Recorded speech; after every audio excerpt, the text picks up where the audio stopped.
इस समय हम रुद्राक्ष वाले बाबा के पास मौजूद हैं और रुद्राक्ष वाले बाबा पंच 10 नाम जूना अखाड़ा में हैं और बाबा का नाम है वशिष्ठ गिरि जी महाराज। बाबा रुद्राक्ष वाले बाबा कैसे नाम पड़ा, मतलब रुद्राक्ष की वजह से या कुछ और कारण था जो धारण किए हुए? मेरा नाम महंत वशिष्ठ गिरि रुद्राक्ष वाले बाबा जी है। और जो है हमारे गुरु जी का नाम थानापति घनानंद गिरि जी महाराज हैं। और हमारे दादा गुरु जी के नाम सभापति प्रेम गिरि जी है। ये जो है मैं 2010 से श्रृंगार कर रहा हूँ जी। मतलब नागा के रूप में 2000 या 2000 पहले से ही आप धारण कर चुके थे फिर? नहीं, सन्यासी तो मैं 2010 में लिया। और जो संस्कार जो हुआ 2013 में यहीं प्रयागराज में हुआ था जी। मैं जब से श्रृंगार कर रहा हूँ। कुंभ के किनारे ही आपने हाँ, गंगा किनारे। दीक्षा ली, गंगा के हाँ, किनारे। जी जी जी। अभी जो है आज चल रहा है जूना अखाड़े का भी नागा बनाया जाएगा। उसका अभी मुंडन करने गए हैं संगम नगरी के पास। वहाँ मुंडन हो रहा है, फिर जो है उसको पिंडदान कराए हाँ, जाएंगे। ये एक लोग बहुत दिलचस्प चीज़ें हैं, लोग जानना चाहते हैं कि नागा साधु कैसे बनते हैं, क्या नियम है या क्या प्रक्रिया अपनाई जाती है, आप बेहतर बता पाएंगे? पहले जो है ब्रह्मचारी का दीक्षा दी जाती है। और जो है उनके बाद जो है उसकी क्रिया पूरी होने तक, जब उसकी क्रिया पूरी हो जाएगी वो कह देगा कि अब गुरुजी हम पुनः जो है संपूर्ण संन्यास लेंगे। तो संपूर्ण संन्यास जो है हम लोगों का कुंभ मेला में दी जाती है। अभी संस्कार होगा, बाल मुंडन होगा, गंगा स्नान होगा, पिंडदान होगा। ये सब परंपरा आज से नहीं पूर्वज से चल रहे शंकराचार्य जी के हाथ द्वारा होगा। और जो है रात में जो है उनके विद्या हवन होंगे 12 बजे या 2 बजे 2:30 बजे के रात में। और पुनः उसको गंगा स्नान होएगा। और फिर सुबह उसके पूरा मंत्रित देंगे शंकराचार्य महाराज जी। और वो जो है पुनः नागा का मंत्र आचार्य जी देंगे।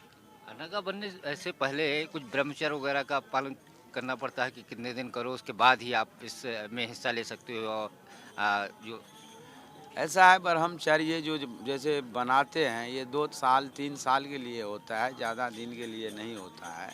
अब उसकी इच्छा नहीं है तो वो नहीं संस्कार कराते, ऐसे अवधूत रह जाते हैं। कितने अवधूत घूम रहे हैं, कितने संस्कार कराए घूम रहे हैं। ये हमारे धर्म प्रचार अखाड़े का परंपरा है ये। एक और कितने लोग आज आपके जो अखाड़ा है नागा का भेष धारण या दीक्षा लेने जा रहे हैं लगभग में? लगभग में अभी जो है कम से कम जो अभी नागा बनने जा रहे हैं 10,000 11,000 होंगे। अभी गंगा किनारे गए हैं, मुंडन कर रहे हैं। फिर जो है स्नान ध्यान करवाया जाएगा उसको।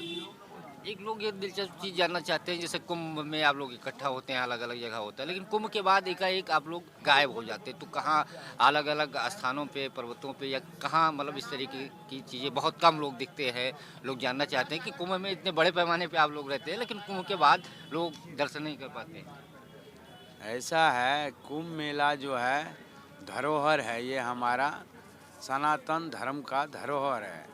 ये जो हमारे कुंभ मेला में हम एकत्रित होते हैं, हमारे देश विदेश से भी हमारे नागा सन्यासी पूरे भारत में फैले हुए हैं। नागा सन्यासी वो जो है कुंभ मेला में एकत्रित होते हैं।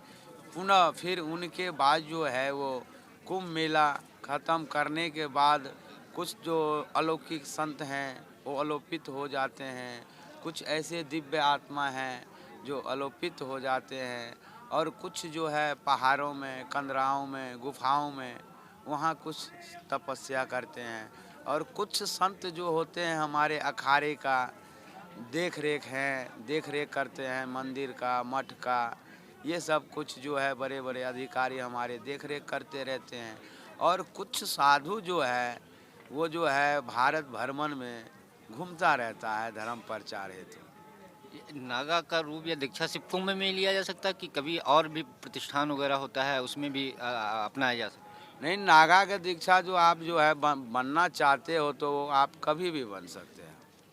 एक लोग और चीज़ जानना चाहते हैं, आप लोगों की वेशभूषा रोक कर लोग दर्शन करने आते हैं, क्या दैनिक दिनचर्या होती है, कैसे पूजा पाठ, उसके बाद फिर भोजन क्या होता है?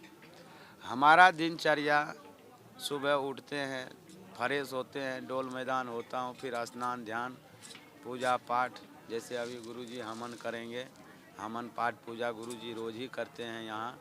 और जो है हर समय हमारे गुरुजी 2 टाइम हवन करता है। और ये आज ही नहीं, ये युगों युगों से ये करते आ रहे हैं, जब से महाराज जी हैं। इसकी भी तमन्ना है, मैं हवन करता हूँ। जो भी इनके हवन योग सेवा हो वो कर सकते हो। और जो है आप धर्मात्मा हैं, धर्मात्मा तो होता ही है, क्या कह रहे हैं। हाँ, हर कोई धर्मात्मा है। भारत में तो हिंदू धर्म और धर्मात्माओं की तो कमी नहीं है। हाँ हाँ, हिंदू और धर्मात्मा की कमी नहीं है। आप सब भी आइए। संगम जो है महाकुंभ प्रयाग में जो है अमृत वर्षा हो रहे हैं। हम जितने दर्शनार्थी देखने वाले हैं टीवी पे यूट्यूब पे, आप नहीं आ पाए, हमारा दर्शन ना हो पाए यहाँ प्रयागराज, तो आप जो है मैं 1 महीना काशी में रहूँगा, बड़ा हनुमान घाट, आप सब वहाँ भी आके हमारा दर्शन कर सकते हैं और आशीर्वाद ले सकते हैं। अच्छा, आप लोग जब यहाँ से अपने अपने जहाँ आपका आश्रम होता है निकलते हैं, तो इसी वेशभूषा में निकलते हैं या कुछ अंग वस्त्र ढक करके? ना ऐसा है, थोड़ा रूप डिफरेंट रहता है। हम चोर उचक्के तो है नहीं कि हम मुंह ढक के चले, थोड़ा डिफरेंट रहता है। हाँ, समाज में निकलना पड़ता सड़कों पे। यहाँ तो सारे जी, लोग हैं वहाँ। थोड़ा पर्दा होता है। हाँ, आप मतलब यात्राएं कैसी होती है, ट्रेन वगैरह या अपने साधन वगैरह? ये देखो सबकी अपनी अपनी साधना है। कोई ट्रेन से चलता है, कोई बस से चलता है, कोई अपनी सवारी से चलता है, कोई मोटरसाइकिल से चलते हैं, कोई बुलेट से चलते हैं। ऐसे कई बाबा हैं, सब अपने अपने साधन से चलते हैं। अच्छा, आप लोग यहाँ चलते हैं खाने पीने या ओढ़ने की व्यवस्था हमारे वगैरह? खाने पीने का जो है दाल रोटी सिंपल खाना, और ओढ़ने के जो है जैसे हमारे मठ मंदिर है वहाँ जाके व्यवस्था रहती है अपना। धन्यवाद बाबू। तो देखा पार्वती फतेह हर हर महादेव। तो देखा नागा बाबा ने बताया कि कैसे इनकी दिनचर्या होती है, जब यहाँ से ये लोग निकलते हैं तो कैसे जाते हैं। बहुत सारे ऐसे लोग हैं जो विलुप्त हो जाते हैं, वो अलग अलग जहाँ आश्रम से आते हैं वहाँ चले जाते हैं। इनका जो सामान्य खान पान है वो दाल रोटी है, और इसके साथ साथ सुबह से शाम तक जो इनकी दिनचर्या थी उसके बारे में विस्तार से बताया। कैमरामैन राहुल सिंह के साथ पंकज चतुर्वेदी, TV9 प्रयागराज।